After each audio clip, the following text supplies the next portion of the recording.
गो सांसद के माध्यम से यहाँ एकत्रित हुए सभी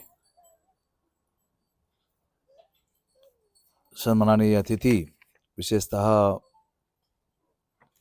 माननीय रवि राजीव शंकर झा, केशरिया हिंदू वाहिनी के शीतलताई अग्निहोत्री, सम्माननीय अमोल सुरड़कर, श्री शर्मा जी, सम्माननीय घनश्याम जी, दिलीप जी राठी, सभी माननीय गो सेवक और भाइयों, आज यहाँ पर गो सांसद के माध्यम से हमारे राजीव शंकर झा और उनकी पूरी टीम पूरे राष्ट्र में गो माता को राष्ट्र माता का दर्जा, उसकी सुरक्षा और उसके कार्य हेतु गांव-गांव जाकर ये प्रचार और प्रसार कर रहे हैं।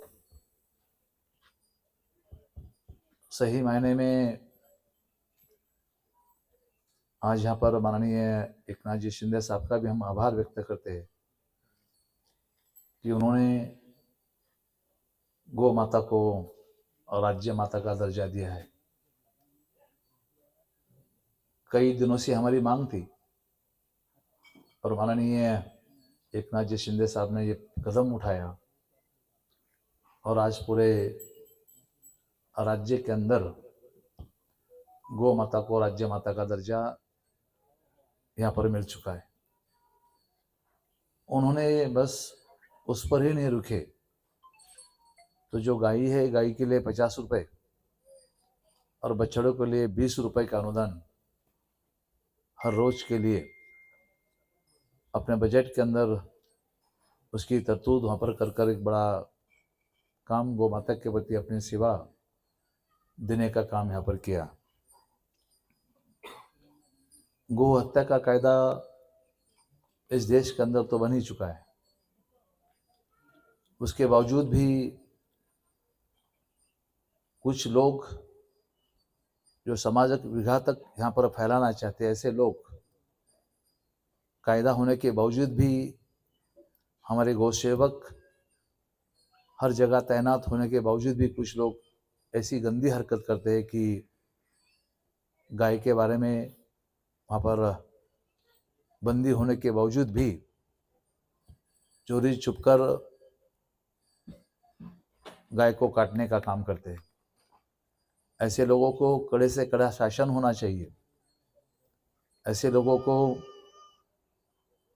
निश्चित रूप से कड़ा शासन देकर, जो कानून तो बना है पर जो लोग कानून का पालन नहीं करते, उन लोगों को निश्चित रूप से और कानून के अंदर थोड़ा सा बदलाव लाकर उन्हें कड़ा से कड़ा शासन मिले, इस बात के लिए हम बिल्कुल कोशिश करेंगे, प्रयत्न करेंगे।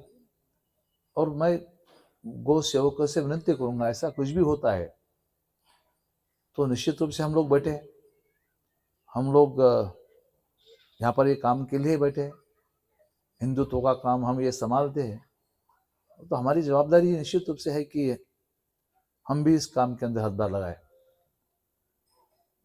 सौभाग्य से पिछले टर्म में यही खाते का मंत्री था और मुझे यही खाता मिला था।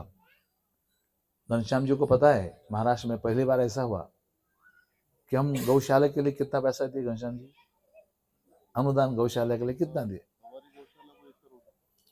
हम गौशाला महाराष्ट्र के अंदर जो सारी गौशाला है, वो गौशाला को मैं उस खाते का मंत्री था और हमने ठहराव लिए थे कि शासन के माध्यम से गौशालों को हम 2 करोड़ तक अनुदान देंगे और महाराष्ट्र की सारी गौशालाओं को जो हमारे नॉर्म्स में बैठती है, वो सारी गौशालाओं को उसका आधुनिकीकरण होना चाहिए, गौ माता का अच्छा सा रक्षण होना चाहिए, उसके लिए सारी सुविधाएं होना चाहिए, इसलिए हमने महाराष्ट्र की बहुत सारी गौशाला जो चलाते, जो संस्था चलाते, वो संस्थाओं को हमने अनुदान जानने के लिए 1 करोड़ दिया। बाकी और गौशाला के लिए 2-2 करोड़ का अनुदान, कहीं 1 करोड़ का अनुदान।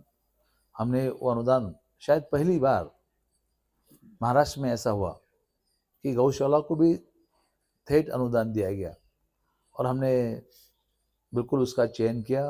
हमारा अर्थ ही था, हमारा मोटो ही था कि निश्चित रूप से गौ माता का दर्जा बढ़े, गौ माता की सुधार, उनकी संभालने में सुधार हो, उनको एक प्रतिष्ठा का जीवन मिले, इस माध्यम से हमने यहाँ पर किया था। हम लोग सब देख रहे हैं, यहाँ पर घनश्याम जी भी है, यहाँ पर दिलीप जी राठी भी है। इन्होंने यहाँ पर ये गौशाला चलाते, इतना बड़ा काम उन्होंने हमारे दिलीप जी राठी ने यहाँ पर खड़ा किया है। तो दिलीप जी राठी का स्वभाव कुछ अलग है। जब वो एक काम में खुद को झोंक लेते हैं तो बाकी सब भूल जाते हैं, अगला पिछला, और बस उनको धुन चढ़ती है। अब कई सालों से उन्हें गौ माता का पालन पोषण और उनका संभाल करना का जो जज्बा उनके उनमें अंदर दिख रहा है, तो इतना सारा उन्होंने वैभव यहाँ पर खड़ा किया है। मैं उनका आभारी हूँ।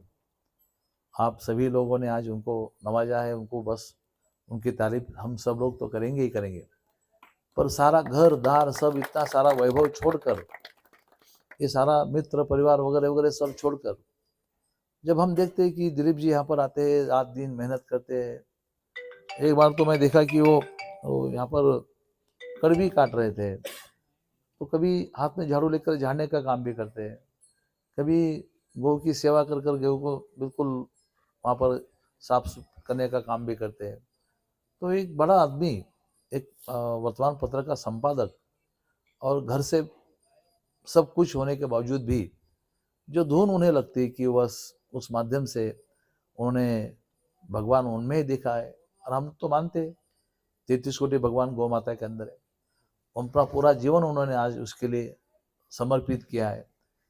मैं देख रहा हूँ पिछले 5-6 साल, तो उस माध्यम से उन्होंने गौ की सेवा और एक अच्छा यहाँ पर बड़ा ही सुंदर और अच्छा यहाँ पर गौशाला यहाँ पर खड़ी की है। आप लोगों को हम बधाई और आप लोगों को आभार व्यक्त करते हैं कि आप अपना ज़िंदगी का एक महत्वपूर्ण समय इस काम के लिए देते हो। तो समाज के अंदर तो निश्चित रूप से ऐसे कुछ लोग होते हैं जो पूरा ताकत से इस बात को बढ़ावा देने का काम करते हैं। हम भी आपकी हर योजना के साथ है, हम भी आपके लिए पूरी ताकत से खड़े हैं। और ज़रूर जब भी ये सवाल आएगा, गो हत्या के बारे में जो कायदा बना है उसमें कठोरता लाने के लिए जो भी वहाँ पर कायदा आएगा, तो निश्चित रूप से हम उसका समर्थन कर कर उसे कड़ा से कड़ा करने का, उसमें सज़ा भी ज़्यादा से ज़्यादा डालने का प्रावधान करने के लिए हम समर्थन करेंगे। समर्थन नहीं, जब भी आपको भी रास्ते में उतरना पड़ा है और हम भी आपके साथ रास्ते पे उतर कर ये काम करेंगे। मुझे थोड़ा हिंदी बोलने में दिक्कत होती है, इसलिए मैं कहते मराठी हो तो फिर मैं बोल सकता हूँ बहुत सारा, पर हिंदी बोलने की बड़ी शानदार हिंदी बोल रहे हैं आप। नहीं, मैं नहीं भाषण करता कभी हिंदी में, पर वो बस आप लोगों को समझना चाहिए इसलिए मैं कर रहा हूँ। तो हिंदी में भाषण तो कभी करने का काम ही नहीं पड़ता हम लोगों को, मराठी में ही करते। फिर भी आप लोग समर्पित भावना से काम करते हैं और आपकी समर्पण भावना को हम प्रणाम करते हैं। देखिए संघर्ष तो हर जगह होता है। आपकी जगह पे संघर्ष है, हमारी जगह पे संघर्ष है, उद्योग में संघर्ष है। संघर्ष थकता जरूर है, पर इंसान को मजबूत बनाता है, और वो निश्चित रूप से आप लोगों को मजबूत बनाएगा। और हम भी आपके साथ मजबूती के साथ आपके साथ खड़े रहेंगे। Thank you.